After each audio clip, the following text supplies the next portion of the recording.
प्राचीन समय से ही भारत का इतिहास बेहद गौरवशाली रहा। अंग्रेजों के आने से पहले भारत में कई साम्राज्य हुए, जिन्होंने विस्तारवादी नीतियां अपनाते हुए खुद को यहाँ स्थापित करने की कोशिश की। इस कारण समय समय पर नए साम्राज्य बनते रहे और पुरानों का पतन होता रहा। इस कोशिश में निर्णायक लड़ाइयाँ भी होती रही। इनमें कुछ काल के गाल में समा गई तो कुछ को इतिहास के पन्नों में जगह मिली। खानवा की लड़ाई उनमें से ही एक है। खानवा की लड़ाई का इतिहास काफी गौरवशाली रहा। माना जाता है कि इस लड़ाई के बाद से ही भारत में मुगल युग की शुरुआत हुई।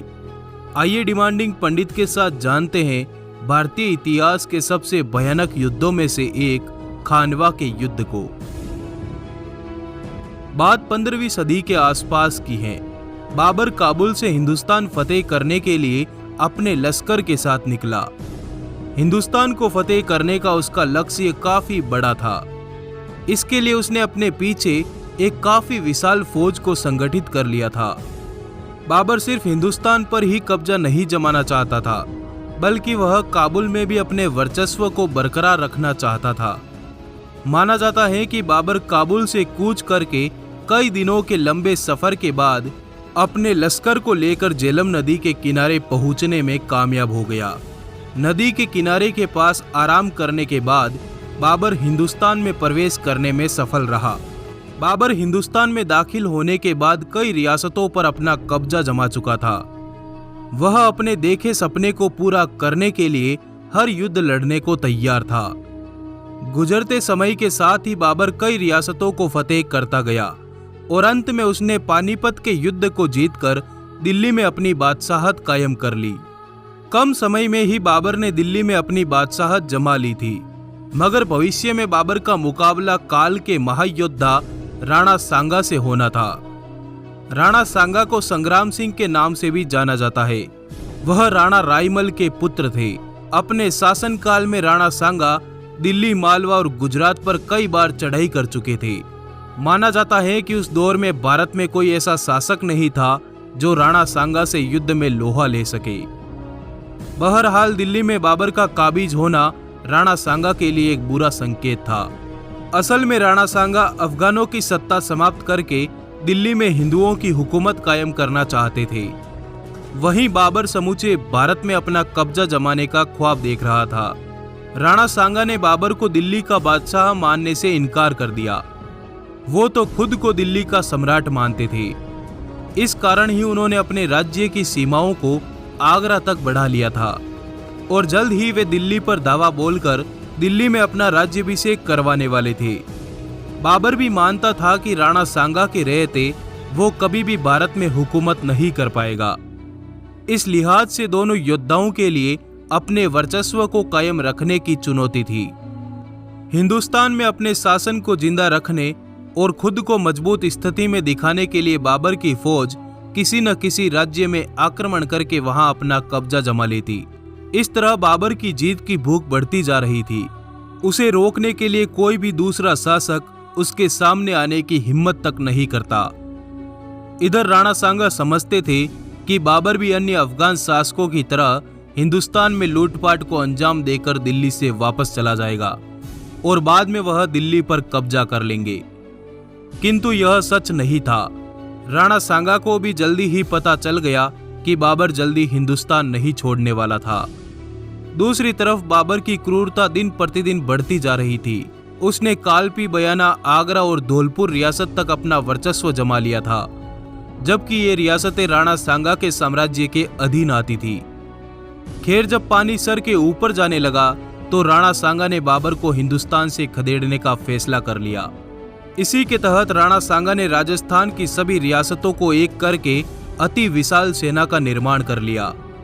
इस समय राणा सांगा के साथ हसन खां मेवाती, बसीन चंदेरी, इब्राहिम लोधी का छोटा भाई महमूद लोधी और विशाल राजपूत साम्राज्य डटे हुए थे। हसन खां मेवाती और महमूद लोधी ने ही राणा सांगा को बाबर पर हमला करने के लिए अधिक उकसाया था, क्योंकि बाबर ने इनके राज्यों पर कब्जा कर लिया था। खैर, राणा सांगा बुलंद हौसलों के साथ अपनी विशाल सेना को लेकर बयाना और आगरा पर अधिकार करने के लिए बढ़े। जल्दी ही राणा सांगा ने बयाना की मुगल ताकत को कुचलकर बयाना पर अधिकार कर लिया। बयाना जीतकर राणा सांगा आगे बढ़े और सीकरी को भी अपने अधिकार में कर लिया।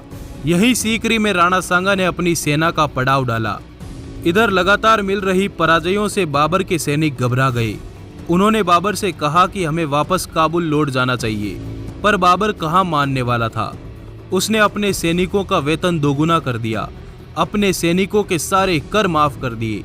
उसने कभी शराब न पीने की कसम खाई, फिर भी सैनिक नहीं माने तो अंत में उसने सैनिकों के सामने जिहाद का नारा लगाया, जिसके बाद भागती हुई सेना रुक गई। इस तरह 17 मार्च 1527 इतिहास के पन्नों में वह तारीख दर्ज हुई जहां दोनों खानवा के मैदानों में भिड़ गए।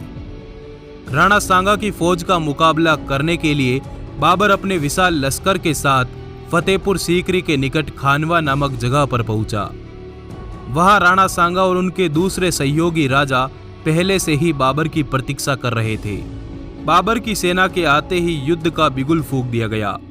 इस युद्ध में राणा सांगा हाथी पर सवार होकर अपनी सेना का नेतृत्व कर रहे थे, जबकि बाबर अपनी सेना को पीछे से नेतृत्व दे रहा था।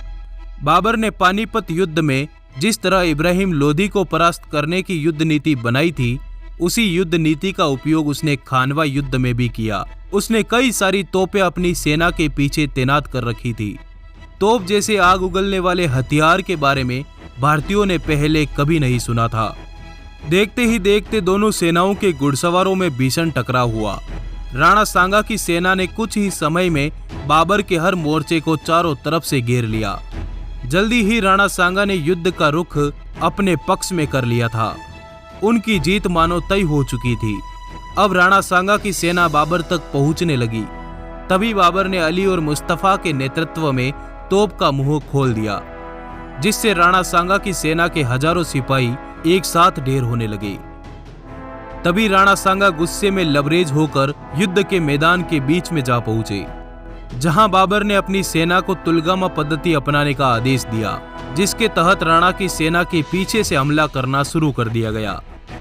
इस हमले में राणा सांगा को लगातार निशाना बनाकर तीर मारे जाने लगे, जिससे उनको एक तीर लगा और वे हाथी से नीचे आ गए और इस तरह युद्ध का पासा पलट गया। बाबर ने गोला बारूद का जमकर इस्तेमाल करके लड़ाई का रुख अपने पक्ष में मोड़ लिया। यह जीत बाबर के लिए बहुत अहम थी, क्योंकि उसने उत्तर भारत के एक वीर योद्धा को हराया था। खानवा का युद्ध ही था जिसको जीतने के बाद बाबर को गाजी की उपाधि मिली। खानवा का युद्ध जीतने के बाद बाबर की ताकत का मुख्य केंद्र काबुल नहीं रहा, बल्कि आगरा और दिल्ली बन गया। तो धन्यवाद दोस्तों, इस वीडियो को अधिक से अधिक लाइक करें। आपका आभार, धन्यवाद, जुड़े रहिए।